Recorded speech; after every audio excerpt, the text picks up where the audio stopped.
वसमत विधानसभेचे आमदार राजूभाई नवघरे यांनी विधानसभा मतदारसंघामध्ये दौरे सुरू केले आहेत। लोकसभा निवडणुकांच्या सर्व धामधूम संपल्यानंतर त्यांनी मतदारांच्या गाठीभेटी घेणं सुरू केली। हे विधानसभा निवडणुकांची तयारी म्हणायचं काय याला? मी सातत्यानं वसमत विधानसभा मतदारसंघातच फिरतच असतो, त्यामुळं मला माहीत नाही तयारी करायला होती की काय ते।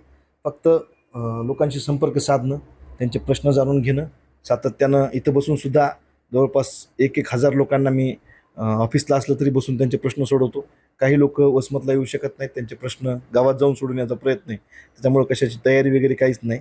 सातत्यानं 10-15 वर्षापासून मला असं फिरण्याची सवय आहे आणि मी मतदारसंघामध्ये सातत्याने त्यांचे प्रश्न सोडवण्यासाठी फिरत असतो। बरं, हिंगोली लोकसभा मतदारसंघ लोकसभा निवडणुकीचे निकाल हाती आलेले आहेत। महायुतीच्या उमेदवाराला सगळ्याच विधानसभा मतदारसंघामध्ये विशेष असं मताधिक्य घेता आलेलं नाहीये, त्यामध्ये वसमतमधून सुद्धा असं विशेष मताधिक्य किंवा लीड मिळालेली नाहीये। काय कारण काय वाटतं बरं त्यांच्या पराभूताची? तुमचं ॲनालिसिस काय म्हणते? राजकारणाची परिभाषाच आता बदललेली आहे। आज आपण बघत असाल की महाविकास आघाडीला यश मिळवलं असन, महायुतीला मिळालं असन, तर त्यामध्ये जिथली परिस्थितीच्या माध्यमातून सुरू झालेली आहे। मराठा समाजाच्या आरक्षणाचा एक मोठा प्रश्न त्या निमित्तानं होता आणि त्यामुळे एखाद्या वेळेस त्यांना तिथं मताधिक्य भेटलं नसेल।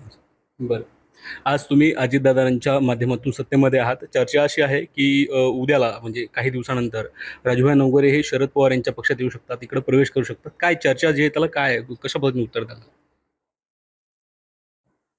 काय म्हणले तुम्ही?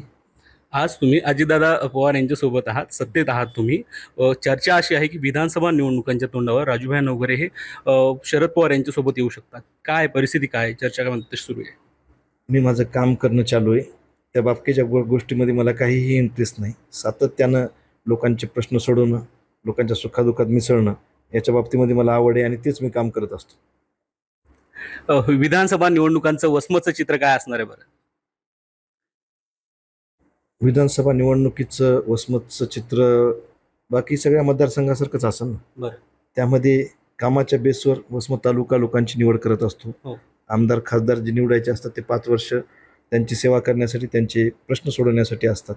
माझ्या मते माझ्याकडे या 4.5 वर्षाचा प्रत्येक दिवसाचा हिशोब आहे, प्रत्येक तासाचा हिशोब आहे आणि प्रत्येक मिनिटाचा हिशोब आहे। त्यानिमित्तानं मी मतदारसंघातील विकास कामं असतील, मतदारसंघातील लोकांचे प्रश्न असतील, सातत्यानं त्यांच्या वेगवेगळ्या अडचणी असतात ते सोडवण्यासाठी मी माझा वेळ घालवत असतो।